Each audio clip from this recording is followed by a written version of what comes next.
Chapter 1. December 8. Taxi, ma'am. Jill paused on the sidewalk just outside her hotel. Taxi or subway? A taxi would get her to 7th Avenue early, with plenty of time to sign in and get her bearings before the workshop began. It would probably cost a ton, though. Everything in New York cost 5 times more than she'd budgeted for this trip. Besides, her legs itched for a walk. She needed to work off some of the excited energy that had kept her up most of the night. Carnegie Hall, here I come. She fastened the top button of her coat beneath her chin and smiled at the hotel doorman. No, thank you. They told me at the front desk there's a subway station nearby. The man pointed a gloved hand down the street. Just around that corner. Can't miss it. Jill hitched the leather strap of her music portfolio higher on her shoulder and took off at a brisk pace over concrete wet with melted snow. Clouds the color of the fat pigeons she'd seen strutting through Central Park yesterday threatened to gift the city with more snow before the morning ended. Of course, she'd run out of her room without her hat.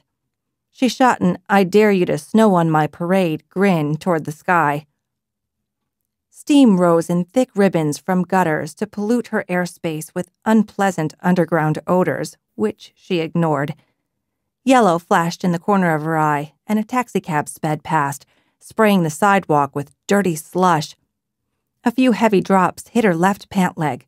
She gasped and slid to a stop to examine the damage. Not bad, thank goodness. When she got to the Institute, she'd run a wet paper towel over the black fabric, and they'd be good as new. A completely un-Jill-like giggle tickled in her throat. Nothing could dampen her spirits today. When she rounded the building on the corner, she spied the subway entrance halfway down the block. A handful of people, all of them bundled against the frigid weather, descended the concrete stairs. A couple of fat snowflakes floated in the air before her eyes and landed on her coat sleeve, instantly sucked into non-existence by thirsty wool. Jill increased her pace, eager to get below ground before the snow began in earnest. Down below, she purchased a Metro card from an automated ticket machine and approached the cage-like turnstile behind a tall man in an overcoat. When she attempted to insert the card into the slot, the portfolio slid off her shoulder with a jerk, and her fingers fumbled. The card slipped out of her grasp, danced like a jitterbug contestant on a phantom gust of air, and landed on the dirty floor inside the turnstile. Jill gasped, "My card!"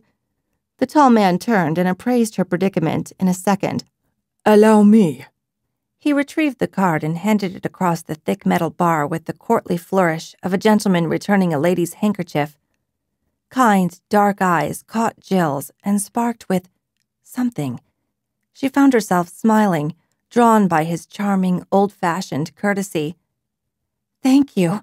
She took the card and inserted it into the slot. Who said New Yorkers weren't friendly? The turnstile rotated, allowing her entry. "For a second, I thought I might have to crawl under." He dipped his head in a hint of a bow. "My pleasure to come to the aid of a beautiful woman." Heat threatened to rise into her cheeks at the compliment. His words were perfectly articulated and spoken with the faint accent of one who had long ago adopted English as his primary language. Jill looked closer at him as they walked together down a set of stairs toward the subway platform. He was at least 20 years her senior, maybe 25, roughly the age Daddy would have been if he'd lived. His round face was graced with a deeply clefted chin, and silver-streaked dark hair swooped away from a part on the side of his head. He wore a blindingly white scarf, twisted with an elegant flare at his throat. His hands, she always noticed hands, were slender and long-fingered, covered with soft, fawn-colored leather. The roar of an approaching train echoed up the stairwell. "You are catching the W line?" he asked. "Yes, that's right." "As am I." He quickened his pace. "I believe our train is arriving." Jill glanced at the sign above her head and verified that the train was the one that would take her to Carnegie Hall's Weill Music Institute. She hurried to catch up and arrived at the man's side as the train pulled to a stop. The compartment was nearly full of commuters. The door opened, and only a few people exited. The rest compressed themselves to make room for those entering. Every seat was taken, so Jill filed as far inside as space allowed and grasped the overhead bar to brace for the forward motion, facing the stranger. The doors closed, and they began to move. "I'm so glad we didn't miss this train. I don't want to be late today."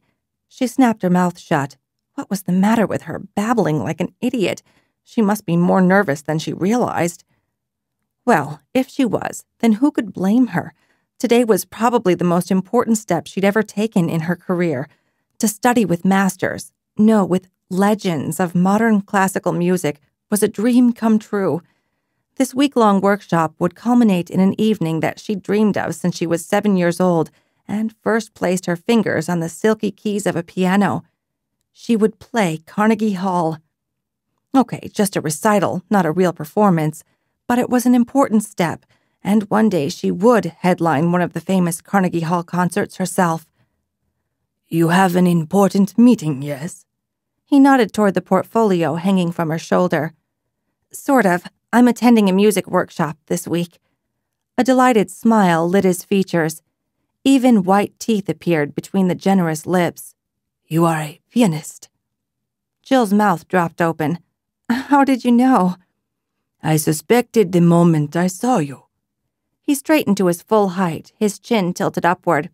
"You carry yourself like an artiste." She experienced a flash of pleasure. Back home, she was once accused of putting on airs, of walking down the street with her nose in the air as though she thought she was better than the other residents of Seaside Cove, sort of like this man was doing right now. His posture returned to normal, and his smile became conspiratorial. "Besides, I recognized the brand of your portfolio and surmised that it contains sheet music." His laughter filled the compartment, and she joined in. Heads turned to glance at them. Then people returned to their private contemplations of books or newspapers, or their study of the graffiti-covered concrete tunnel walls rushing by outside the windows. The train swayed, and a dark-haired child standing in front of her clutched his mother's hand. Jill tightened her grip on the overhead bar. "What composer do you favor? Beethoven, perhaps, or Mozart? No, wait." A slender gloved finger rose to rest on his lips as he studied her. "Liszt. Definitely Liszt." Delighted at the accuracy of his guess, Jill once again exclaimed, "How could you know that?" Piercing dark eyes sparked with shared passion. "I see the love of the mystical in your eyes. Liszt's spiritual nature, his ever-searching musicality, would appeal to someone like you." Jill's smile warmed with a sudden kinship. He was a musician, too. Of course he was. "My name's Jill." She released the bar to extend her hand. He captured her fingers, pressed them with his. "Robert." The screech of steel reached her ears in the split second before she pitched forward. Something hit her hard from behind. She crashed into Robert, who tumbled backward. The cry of tortured metal drowned out the passengers' startled shrieks. Glass shattered, bodies sprawled. The dark-haired boy bounced off of the ceiling, his arms and legs flailing. But the ceiling was where the wall should be. Then, with a terrific crash, it wasn't there at all. Screams, pain, darkness. Jill woke minutes or hours later, she didn't know which. An agonizing pain in her left hip reduced her breath to tiny gulps. A tearful, high-pitched keen from close by filled her ears. For a moment, she could hear nothing else. Then other sounds gradually filtered through. A man's sobs, a woman's voice whispering the Lord's Prayer, water trickling not far from her head. She opened her eyes. A dim spot of light shone in the distance. Around her, darkness shrouded everything. Something lay across her chest, the weight crushing her, pinning her down. She tried to push it off. Mistake. The movement sent shafts of agony slamming through her body. Stars danced in her vision, and she gasped in a hissing breath that expelled with a near scream. "Jill, you're alive." A voice near her head whispered something in another language, something incomprehensible. "Do you hear me?" Something familiar about that voice. She tried to clear her head, to focus through the pain. Where was she? Who owned that voice? Memory returned in a rush, like a tide crashing onto the rocky shore back home. New York. The subway. the man who knew she loved to play Liszt. "Robert?" Her voice sounded raspy, faint. The weight across her body robbed her of breath. "There's something on me. Can't breathe. Can't see." "On me too." A gentle pressure squeezed her right hand. Robert's fingers still grasped hers. "We are trapped together. Are you badly injured?" "I don't know." The pain in her left hip was so severe she couldn't focus on anything else at first. Gradually, another throbbing ache seeped through to her consciousness. "No." A sob caught in her throat. "My left hand. I think it's injured." "No, God, please, not my hand." Robert understood immediately. "For a musician, music is breath, life, an intimate form of worship non-musicians will never understand. Do not despair. God will not take that from you." His grip on Jill's fingers tightened. She returned the pressure. "Are you okay, Robert? Are you injured?" A pause. "Don't be concerned for me." Something in his voice alarmed her.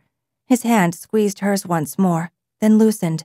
The sound of shallow breathing near her ear was faint, nearly drowned out by the cries that filled the air all around them. From far away, a man's voice echoed through the subway tunnel. "Hold on! Help is on the way!" The thump of heavy boots on concrete. A beam of light flashed in the distance. Rescuers. She ignored the pain and drew as deep a breath as the crushing weight on her chest allowed. "Help!" Her voice sounded pitifully small. She tried again. "We're trapped! Help us! Please!" The effort sent pain exploding through her skull. Darkness closed in, and Jill knew no more.